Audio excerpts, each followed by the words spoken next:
semuanya, selamat datang di episode terbaru di podcast Mahasiswa MP. Pada video kali ini kita akan membahas mengenai penggunaan teknologi AI. Teman-teman pernah bertanya-tanya nggak sih seberapa jauh kita sebagai mahasiswa dalam pemanfaatan teknologi AI? Nah, pada video kali ini kita sudah kedatangan Bapak Bondan selaku dosen di STB Mahaprasna, yaitu yang mengajarkan mengenai teknologi informasi. Nah, beliau cocok dan pas banget nih untuk membahas mengenai topik pada kali ini. Teman-teman, mari kita saksikan videonya. Halo Bapak, gimana kabarnya hari ini Pak? Oke, kabarnya baik Mbak. Baik Pak, sudah lama ya Pak kita nggak terakhir ketemu di semester ganjil kemarin. Iya. Oh ya, nih Pak, kita kan di sini akan membahas mengenai penggunaan teknologi AI. Menurut Bapak nih, seberapa familiar sih mahasiswa saat ini dalam penggunaan AI di kegiatan belajar di kelas setiap harinya? Oke, baik. Nah, jadi kalau kita bicara familiar, tentu sekarang bukan hanya mahasiswa ya, bukan hanya mahasiswa yang familiar atau tahu mengenai AI. Nah, jadi masyarakat umum bahkan orang-orang biasa juga sudah mulai banyak tahu mengenai AI ini. Nah, tetapi kalau untuk khusus mahasiswa tentu jauh lebih banyak lagi apa yang aplikasi-aplikasi tentunya dalam mendukung kegiatan proses belajar mengajar. Nah, ya betul Pak. Sekarang bukan hanya mahasiswa ya, tapi banyak masyarakat lainnya yang tertarik menggunakan AI ini. Nah, menurut Bapak kira-kira apa sih yang menjadi alasan nih baik mahasiswa maupun masyarakat nih tertarik dalam menggunakan AI selain tadi mendukung untuk proses kegiatan belajar? Oke, jadi AI itu memang teknologi yang baru ya Mbak. Jadi kalau kita bicara mengenai kecanggihannya ataupun kita bicara mengenai cara kerjanya, tentu berbagai macam. Tergantung di bidang apa kita. Nah, tetapi kalau di dalam khusus untuk mahasiswa atau kita sebagai pelajar, biasanya yang menarik dari AI itu adalah biasanya kecepatan, kemudian cara kerja mesinnya. Jadi ketika kita mencari sesuatu itu langsung diberikan oleh AI. Langsung diberikan, kemudian nanti ada rekomendasinya, kemudian nanti ada juga referensinya. Nah, itu yang paling penting itu dalam proses belajar mengajar gitu. Baik.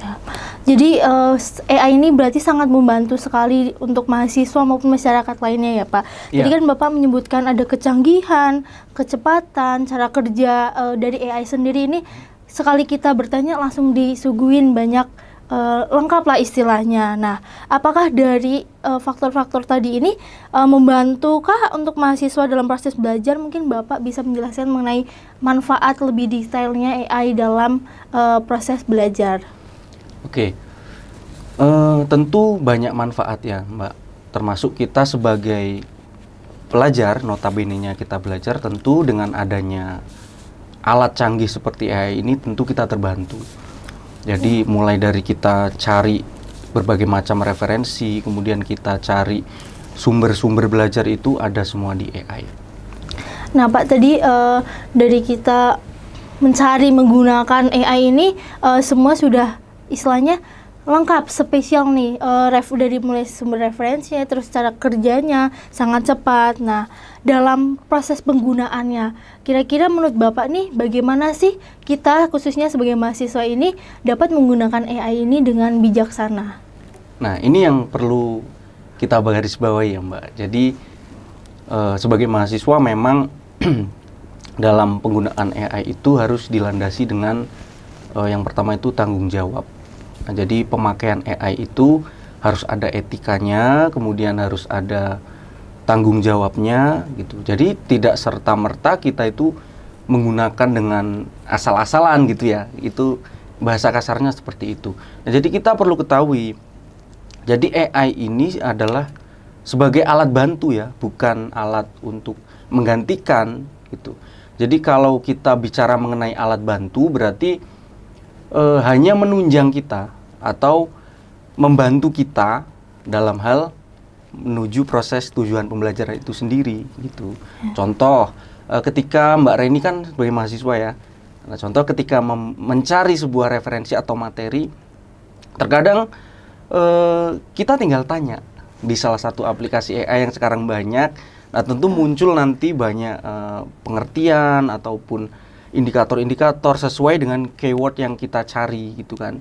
Nah, tetapi dalam hal itu ya sebagai rasa tanggung jawab kita sebagai mahasiswa, minimal ya kita jangan ambil semua gitu. Itu karena nanti akan jadi plagiarisme. Istilahnya jangan copy paste ya Pak Nah, kita. itu nggak boleh. Jadi minimal kita boleh menggunakan AI, kemudian kita cermati AI tersebut, kemudian minimal kita kasih dari pemikiran kritis kita sendiri, opini-opini mengenai materi pembelajaran yang berkaitan gitu. Nah, jadi kita tambahin gitu pemikiran-pemikiran itu supaya tidak menghilangkan kita sebagai mahasiswa itu berpikir kritis seperti itu. Tapi kadang nih Pak, ada saja mahasiswa ini yang terlena karena tadi dengan kecanggihannya, dengan kecepatannya, semua sudah tersedia, bahkan referensinya nih kadang mahasiswa ini terlena. Dia contohnya saya sendiri Pak, kadang sulit untuk membedakan bahwa AI ini sebagai alat menunjang yang produktif kah atau malah menghambat bagi mahasiswa untuk dalam istilahnya mengembangkan potensi yang ada di dalam dirinya itu sendiri. Kalau dibilang produktif, ya memang AI itu sangat produktif sekali ya. Jadi sebagai mahasiswa, saya kira jangan bingung Mbak Renia. Jadi kita sudah tahu dengan adanya AI itu memang segala sesuatu yang kita cari di situ itu akan ada, akan keluar. Nah, kalau kita dikatakan produktif, kalau kita ketergantungan itu bukan produktif namanya. Nah, jadi kita hanya mengandalkan AI nih, contoh mengandalkan AI dalam mengerjakan tugas sudah. Jadi kita tidak perlu pikir lagi kan. Jadi apa yang ada di AI tersebut di aplikasi contoh kita tinggal ambil, kita kasih ke makalah atau artikel tugas kita, selesai. Tetapi bukan itu ya tujuan utamanya.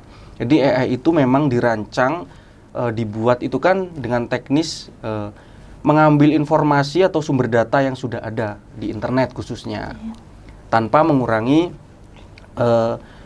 pemikiran kita sebenarnya. Jadi kita itu punya kelebihan, dalam artian kita punya kelebihan itu berpikir kritis. Nah, jadi kalau bisa sebagai mahasiswa lah ya, kita boleh menggunakan, tapi jangan sampai kita ambil secara semuanya yang kita dapatkan dari AI, tetapi kita harus tambahkan, kita juga perlu analisis kembali apakah yang ada di AI tersebut itu valid atau enggak. Nah, jadi kita harus berpikir kritis melalui sumber referensi yang lain.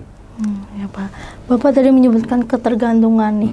Kadang seperti yang saya sebutkan tadi ini mahasiswa terlena, terus Bapak menyarankan untuk agar tidak ketergantungan. Nah, menurut Bapak apa saja tantangan sama resiko yang mungkin timbul jika mahasiswa ini menggunakan AI secara berlebihan?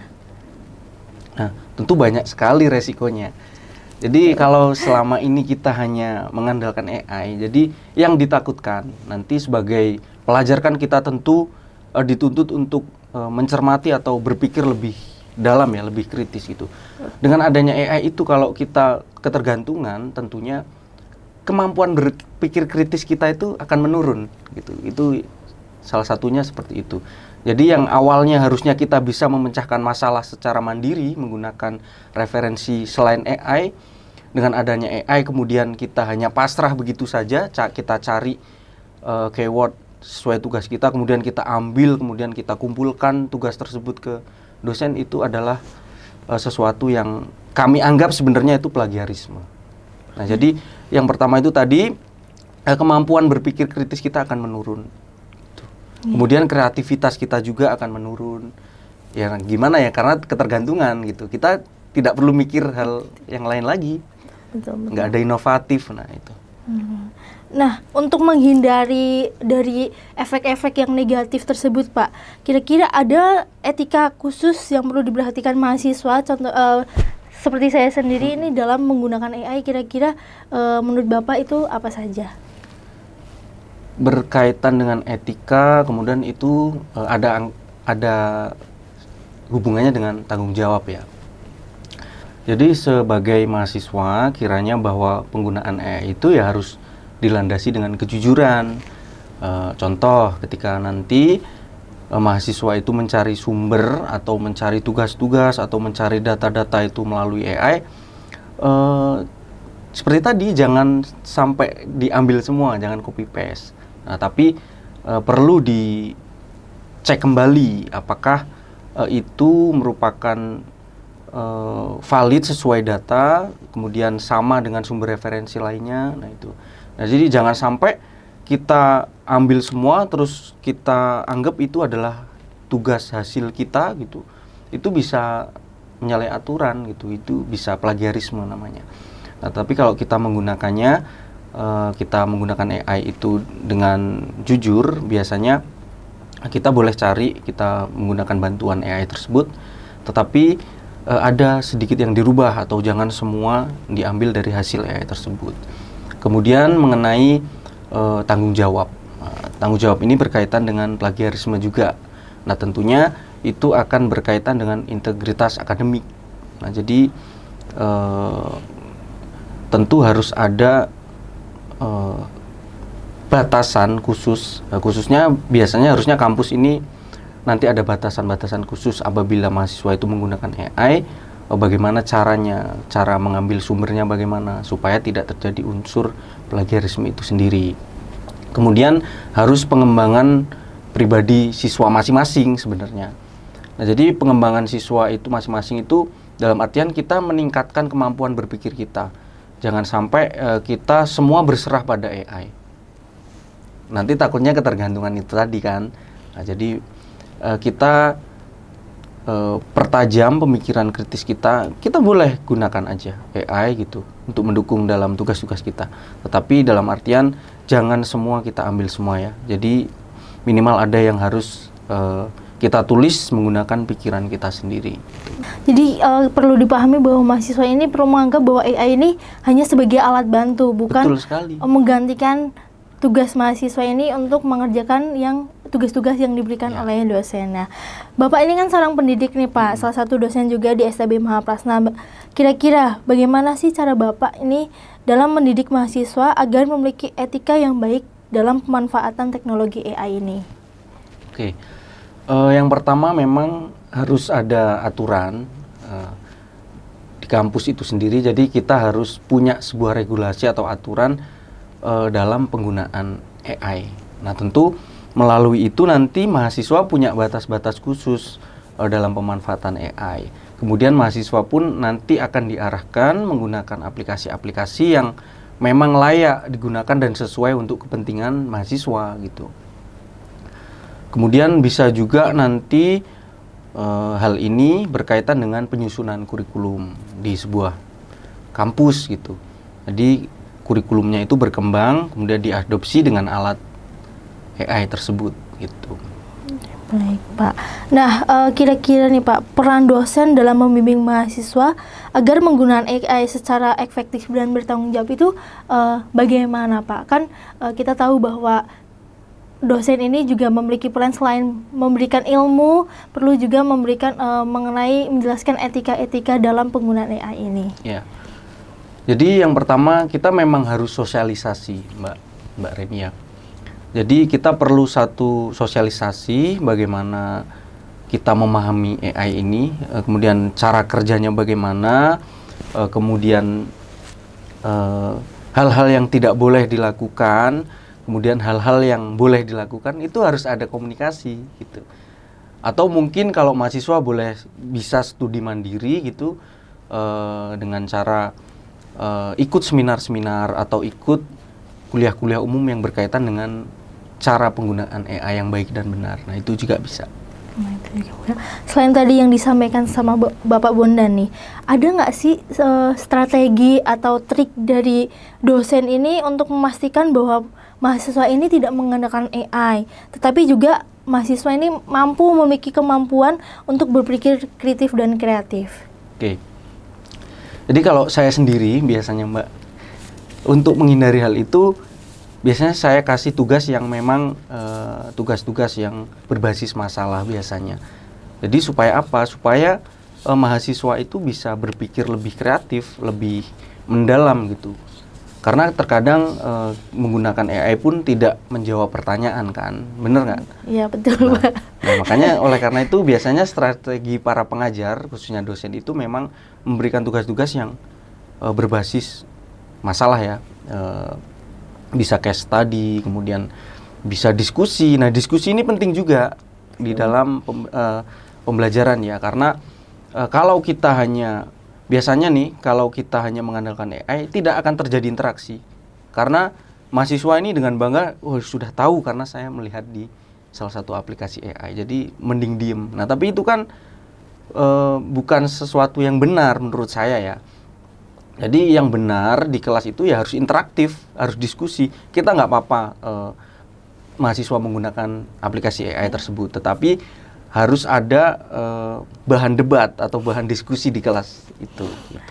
Jadi ini merupakan salah satu trik ya Pak, kalau ketika di kelas dosen ini bertanya saat presentasi, terus meminta mahasiswa untuk merespon balik penyaji presentasi.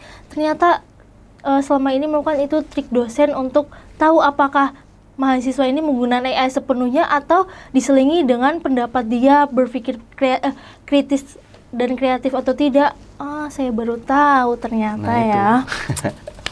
Jadi teman-teman mulai sekarang waspada, karena kalau ada tugas presentasi, dosen ini bukan hanya meminta mahasiswa ini untuk menyampaikan pendapat, menyampaikan hasil risetnya, tapi juga menguji apakah mahasiswa tersebut sepenuhnya memahami, sepenuhnya mendalami, atau hanya copy paste lewat AI ataupun media-media lainnya aja. Hati-hati ya teman-teman. Nah, menurut Bapak nih, kan sekarang AI ini sudah berkembang, sudah marak banget di baik mahasiswa maupun halayak masyarakat luas.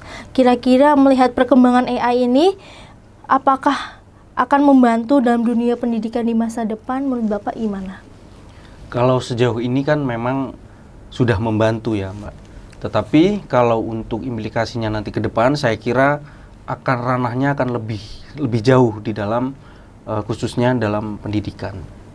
Atau mungkin bisa nanti di masa depan itu semua tugas-tugas guru, administrasi guru atau pengajar itu bisa dimuat di dalam aplikasi AI. Jadi guru tinggal yang melengkapi sedikit-sedikit gitu. Itu bisa jadi terjadi karena sampai detik ini, sampai saat ini kan memang hal itu sudah terjadi khususnya buat pelajar gitu. Tapi kalau untuk secara luas nanti kemungkinan bisa mengarah ke tenaga pengajar dan macam-macam. Saya kira nanti pengembangannya dinamis ya.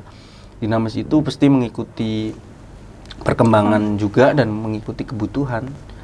Nah, kira-kira seperti itu. Tuh, nah, tadi kan akan berkembangnya secara luas. Kira-kira dari Bapak sendiri ada nggak sih kekhawatiran mengenai perkembangan ini serta ketergantungan yang berlebihan pada AI di kalangan mahasiswa? Dan menurut Bapak bagaimana cara mengatasi hal tersebut?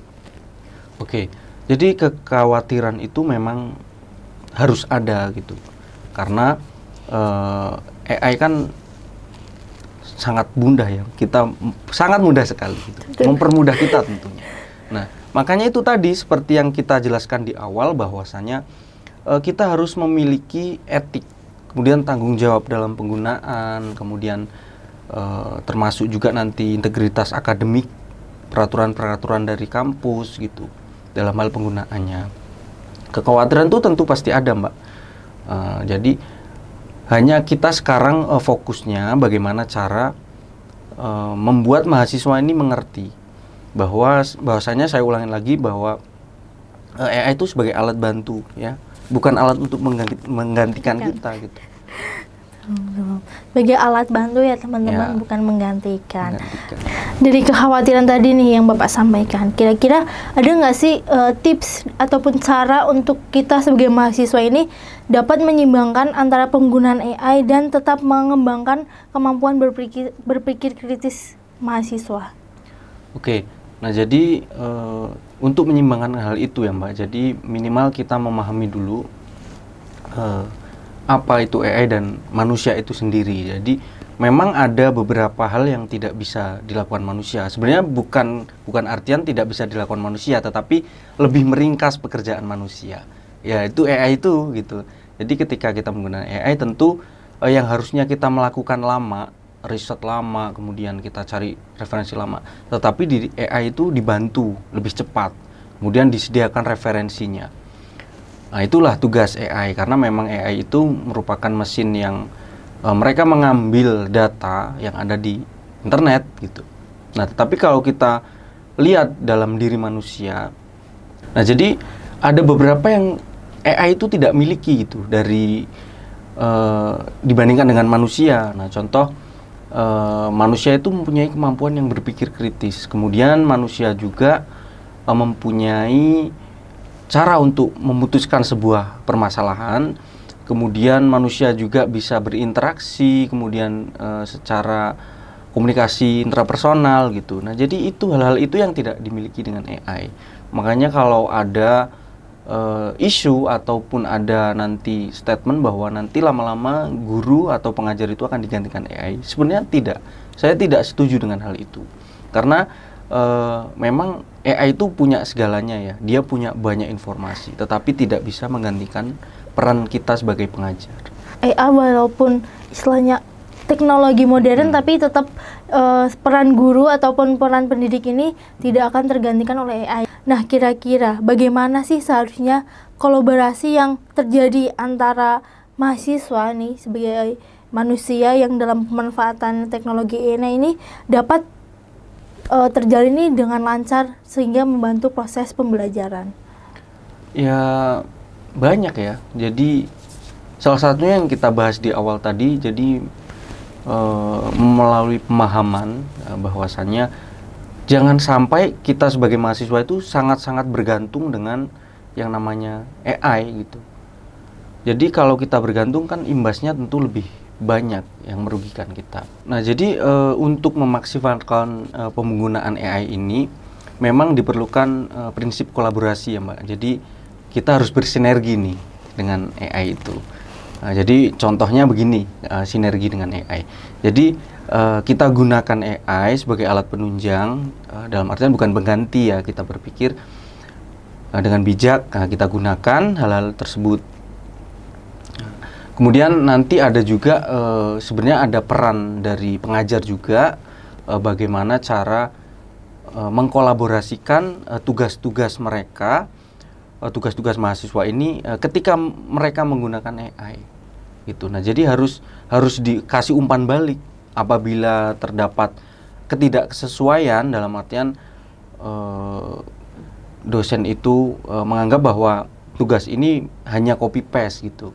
Nah itu bisa kita kasih umpan balik ke mahasiswa dan kembali lagi ke regulasi akademik masing-masing gitu, mulai tata caranya, penggunaannya, batas-batasnya dan macam-macam.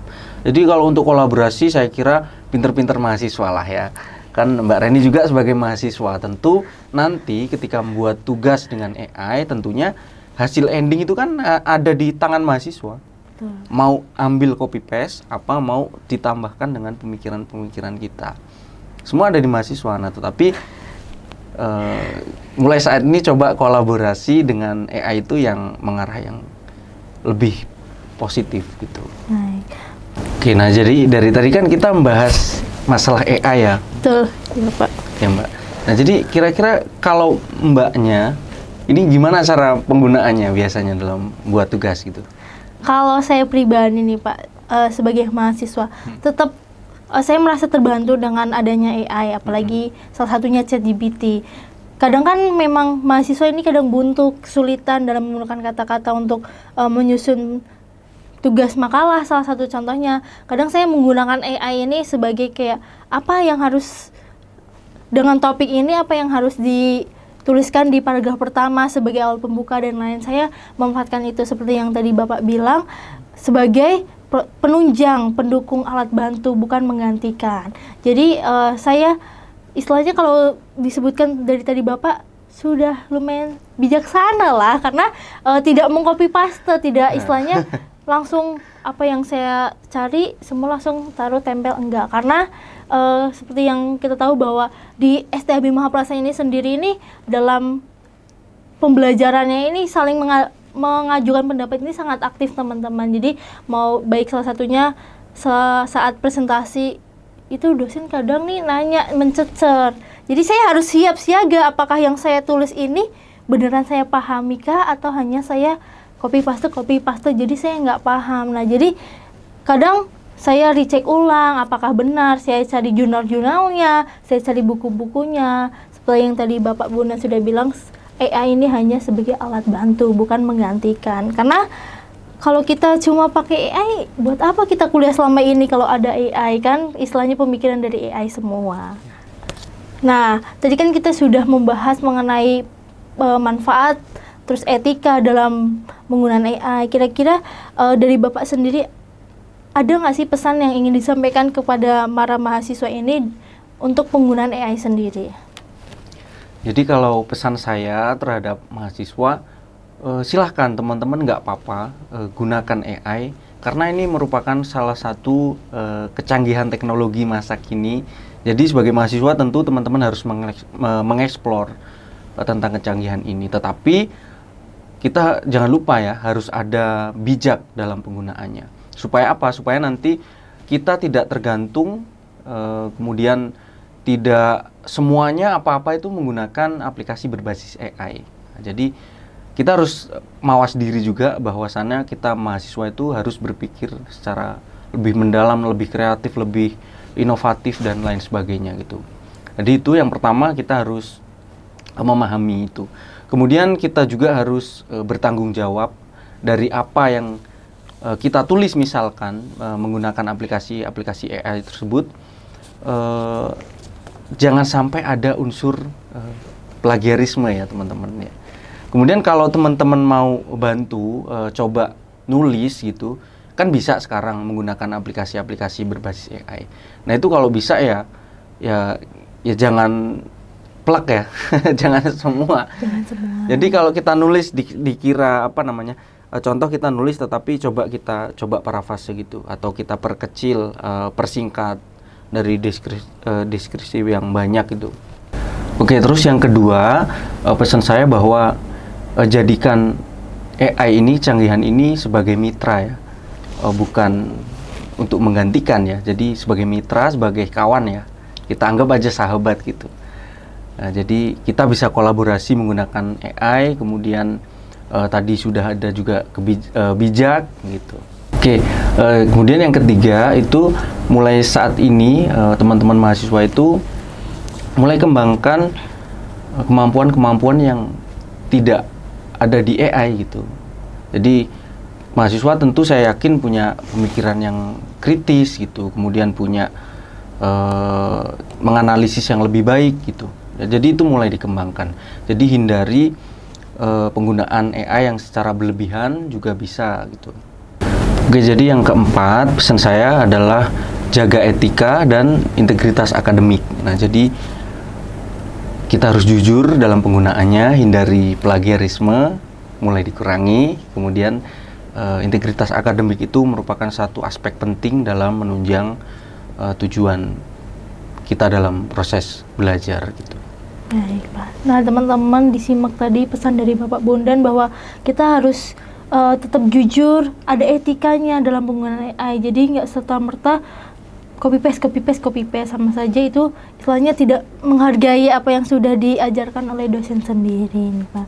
Nah, teman-teman, kita sudah sampai akhir perbincangan kita yang sangat menarik ini, membahas mengenai istilahnya topik yang hangat karena AI ini sedang sangat-sangat naik daun penggunaannya. Tadi Bapak sudah menyampaikan mengenai manfaat AI sendiri, terus ada etika khusus dalam penggunaannya, lalu ada kekhawatiran yang perlu kita hindari atau istilahnya sebagai batasan, sebagai perasaan bahwa nanti was-was karena dalam penggunaan AI ini apabila ketergantungan akan menimbulkan resiko yang negatif. Lalu Bapak sudah menjelaskan mengenai tips tadi, tips untuk menyimbangkan antara penggunaan AI dan pengembangan dari peran mahasiswa itu sendiri. Dan terakhir Bapak menyampaikan pesan yang sangat luar biasa, mengingatkan kita untuk tetap istilahnya seimbang ya Pak, Ya, berjalan betul. seimbang sehingga kita tidak ketinggalan perkembangan yang ada, istilahnya tetap melek informasi, melek teknologi, tapi kita juga memiliki etika yang baik dalam penggunaannya. Jadi kita sebagai pengguna AI juga tetap harus bijaksana. Semoga apa yang telah kita bahas pada hari ini memberikan wawasan baru baik bagi para mahasiswa ataupun masyarakat lainnya. Jadi kita sudah tahu apa yang sepatutnya kita lakukan dalam penggunaan teknologi AI ini sendiri. AI adalah alat yang sangat berguna, tapi tetap bahwasannya teman-teman harus mengutamakan kemampuan dari dalam diri teman-teman sendiri, yaitu berpikir kritis, kreatif, dan inovatif. Nah, aku mau nyampein pesan yang gak kalah penting nih teman-teman, bahwasanya Sekolah Tinggi Agama Buddha Mahaprasna telah membuka pendaftaran untuk penerimaan mahasiswa baru.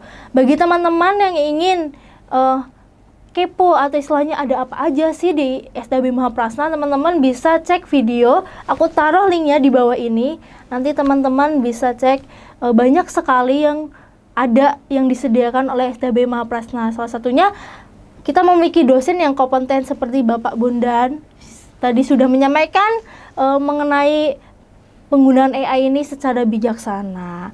Jadi teman-teman, aku tunggu kedatangannya di STB Mahaprasna sebagai bagian dari Sekolah Tinggi Agama Buddha Mahaprasna. Teman-teman jangan lupa untuk like, subscribe, dan komen. Kita perlu bikin konten apa lagi? Apakah mendatangkan dosen lainnya atau hal yang menarik lainnya? Tetap pantengin terus channel kita di Podcast Mahasiswa MP. Sampai jumpa.